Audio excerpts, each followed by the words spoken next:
Hi everyone, this is Girish Mewada, founder and CEO of GM Glazing Solutions. Today I am going to share one very interesting story by which we will learn a lot of things.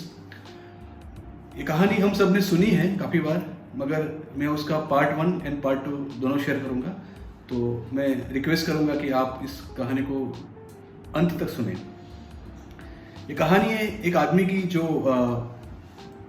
टोपी बेचता था और टोपी बेचते बेचते एक दिन वो थक गया तो फिर वो एक पेड़ के नीचे सो गया। वो इतना थक गया था कि बहुत गहरी नींद सो गया और जब सोने के बाद उठा तो उसको पता चला कि उसकी एक भी टोपी बची नहीं थी। उसकी एक भी टोपी नहीं बची तो बहुत टेंशन में आ गया। उसने उधर उधर देखा तो कहीं उसकी टोपी दिखी नहीं। तो उसने ऊपर देखा तो पता चला कि ऊपर बहुत सारे बंदर थे और सभी बंदर ने उसकी टोपी एक एक ले ली थी। वो बहुत चिंता में आ गया कि अभी कैसे टोपी बंदर से ली जाए।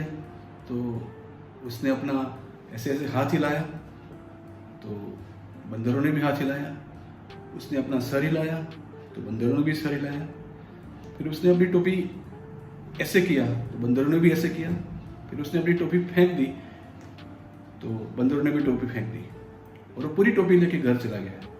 ये स्टोरी हम सब ने सुनी है, काफ़ी बार सुनी होगी बचपन से। Now the interesting part is part 2।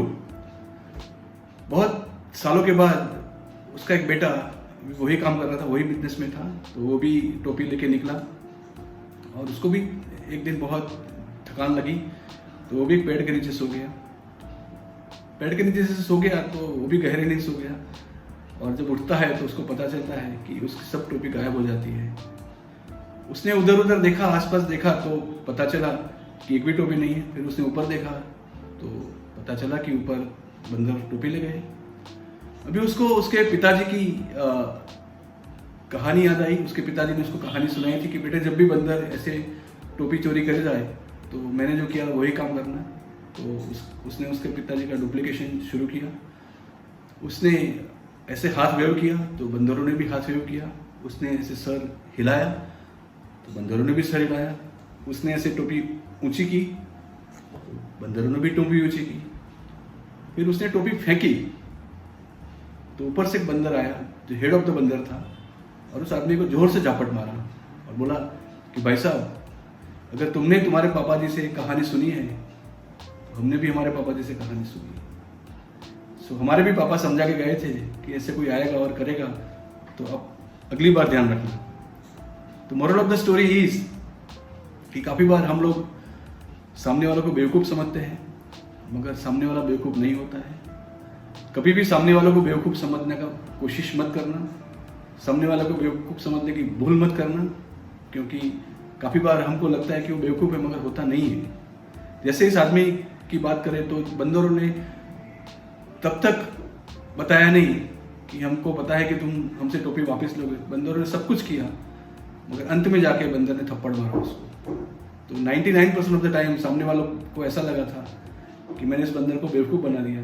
सिर्फ लास्ट 1% में बंदर ने थप्पड़ मार के दिखा दिया कि हम में भी अक्ल है। तो काफ़ी बार सामने वाला 99% टाइम कुछ बोलता नहीं हमको हम जो करते हैं उसका कोई रिएक्शन नहीं देता है। उसका मतलब ये नहीं है कि उसको सब कुछ पता नहीं होता है। उसको सब कुछ पता होता है मगर आखिरी 1% फिर उसका होता है। God bless, thank you very much. और ऐसे ही मैं बार बार आपके साथ मिलता रहूँगा, अलग अलग स्टोरीज आपसे शेयर करता रहूँगा।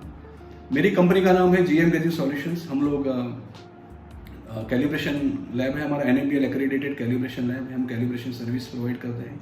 हम सप्लायर हैं पूरे इंडिया में। अराउंड 1000 कस्टमर है हमारे पास। उन सबको गेजेस, टूल्स, कटिंग टूल्स और इंडस्ट्रियल प्रोडक्ट्स सप्लाई करते हैं। नॉट ओनली दैट, हम लोग इसके अलावा ट्रेनिंग बिजनेस में है। I personally give training in various modules, technical modules and non technical modules. हमने बहुत सारी कॉलेज में, स्कूल में, ITIs में, संस्थाओं में ट्रेनिंग दिया है।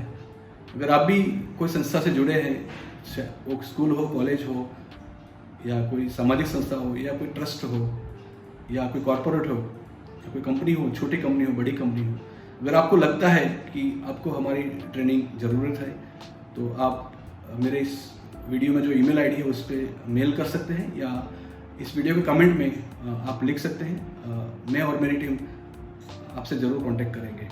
Right, God bless, thank you very much, thank you for watching.